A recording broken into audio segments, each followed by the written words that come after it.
आज हम लेकर आए हैं उत्तराखंड शाम की खबरें। कोटद्वार में ट्रक और कार की जोरदार भिड़ंत, एक महिला की मौत, एक घायल।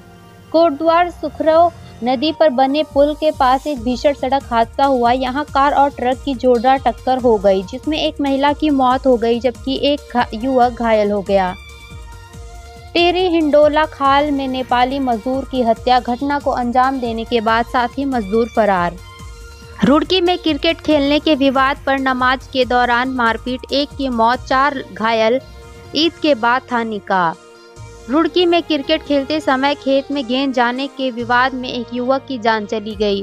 कुछ दिन पहले सद्दाम नाम का युवक अपने साथियों के साथ गांव के मैदान में क्रिकेट खेल रहा था। इस दौरान उसकी गेंद खेत में चली गई। खेत स्वामी ने सद्दाम की पिटाई कर दी, तब कुछ लोगों ने मामला शांत कर दिया था। रविवार रात नमाज के दौरान दोनों पक्ष फिर आमने सामने आ गए।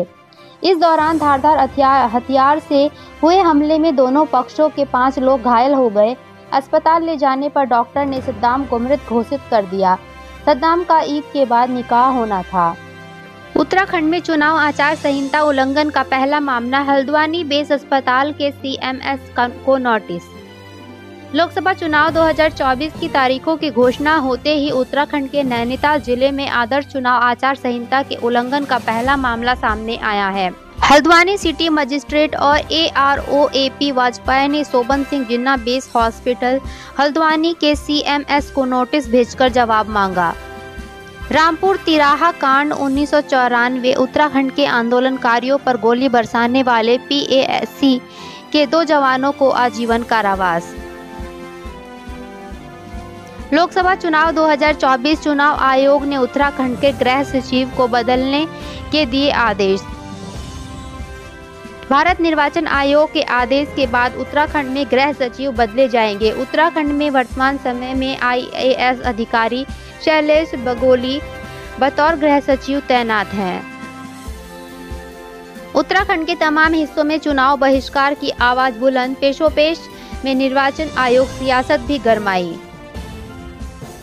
लोकसभा चुनाव का बिगुल बज चुका है। तमाम दावों और वादों का लबादा ओढ़े नेता अब वोट मांगने के लिए जनता के पास पहुंच रहे हैं, लेकिन आज भी जनता मूलभूत सुविधाओं से वंचित है। लिहाजा चुनावी मौसम आते ही अपनी मांगों को मनवाने के लिए लोग भी चुनाव बहिष्कार की चेतावनी दे रहे हैं।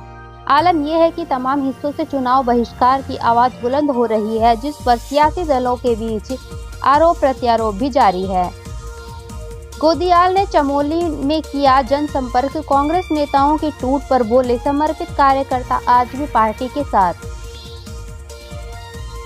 वाइल्ड लाइफ सेंचुरी और इको सेंसिटिव जोन के ऊपर से हेली उड़ान का प्रबंधन ने दिया जवाब, कहा बन गए थे चुनौतीपूर्ण हालात।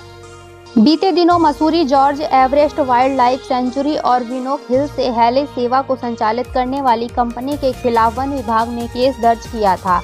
साथ ही मामले में नोटिस जारी कर जवाब मांगा था, जिसके बाद हेली कंपनी के प्रबंधन का जवाब सामने आया, जिसमें उन्होंने कहा गया कि मौसम खराब होने के कारण चुनौतीपूर्ण स्थिति बन गई थी, इसलिए हेलीकॉप्टर को विनोद हिल रेंज के करीब उड़ाना पड़ा था। उत्तराखंड में लोकसभा चुनाव 2024 के लिए निर्वाचन आयोग पूरी तरह से तैयार, कई जिलों में MCMC सेंटर का गठन। किराया मांगने पर ऑटो चालक की जमकर की पिटाई, मुकदमा दर्ज। हल्द्वानी में किराया को लेकर ऑटो चालक को बेल्ट और लात घूंसों से जमकर पीटा गया, जिसके बाद पुलिस ने आरोपी के खिलाफ मुकदमा दर्ज कर लिया। पुलिस का कहना है कि आरोपी को जल्द गिरफ्तार कर लिया जाएगा। फिलहाल पुलिस मामले की जांच कर रही है। पुलिस ने 3 वॉलंटियरों को किया गिरफ्तार, लंबे समय से चल रहे थे फरार, अभी तक 51 को भेज चुकी है जेल। उत्तराखंड छात्रवृत्ति घोटाले में बड़ी कार्रवाई, ईडी ने रुड़की में शैक्षणिक संस्थानों की 1 करोड़ की संपत्ति की अटैच। उत्तराखंड छात्रवृत्ति घोटाले में परिवर्तन निदेशालय यानी ईडी ने बड़ी कार्रवाई की है। ईडी ने रुड़की की एक एजुकेशनल सोसाइटी के शैक्षिक संस्थानों की संपत्ति को अटैच किया है। उत्तराखंड छात्रवृत्ति घोटाला करीब 500 करोड़ रुपए का है। हरिद्वार में संतों से मिले बीजेपी प्रत्याशी त्रिवेंद्र सिंह रावत, मांगा जीत का आशीर्वाद। संतों ने लगाया नारा, अब की बार केंद्रीय चुनाव आयोग ने गृह सचिव को हटाने के दिए निर्देश, सीएम धामी के सचिव का भी है दायित्व। अगले 3 दिन बंद रहेगा सुरकुंडा देवी रोपवे का संचालन, श्रद्धालुओं को चढ़नी होगी खड़ी चढ़ाई। चैत्र नवरात्रि के दौरान रोपवे के संचालन में कोई परेशानी उत्पन्न न हो, इसे देखते हुए रोपवे का मरम्मत कार्य पहले करने का निर्णय लिया गया। 1 अप्रैल से शुरू होंगे पुनर्निर्माण कार्य, यात्रा मार्ग पर लगाए जाएंगे सीसीटीवी कैमरे।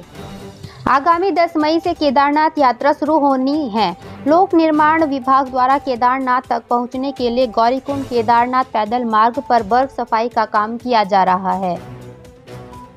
मसूरी वन्य जीव विहार रेंज में बिना अनुमति उड़ाया हेलीकॉप्टर, कंपनी के खिलाफ मुकदमा दर्ज। वन क्षेत्राधिकार मसूरी वन्य जीव विहार रेंज हेमंत कृष्ण ने बताया कि मामले की विस्तृत जांच की जाएगी।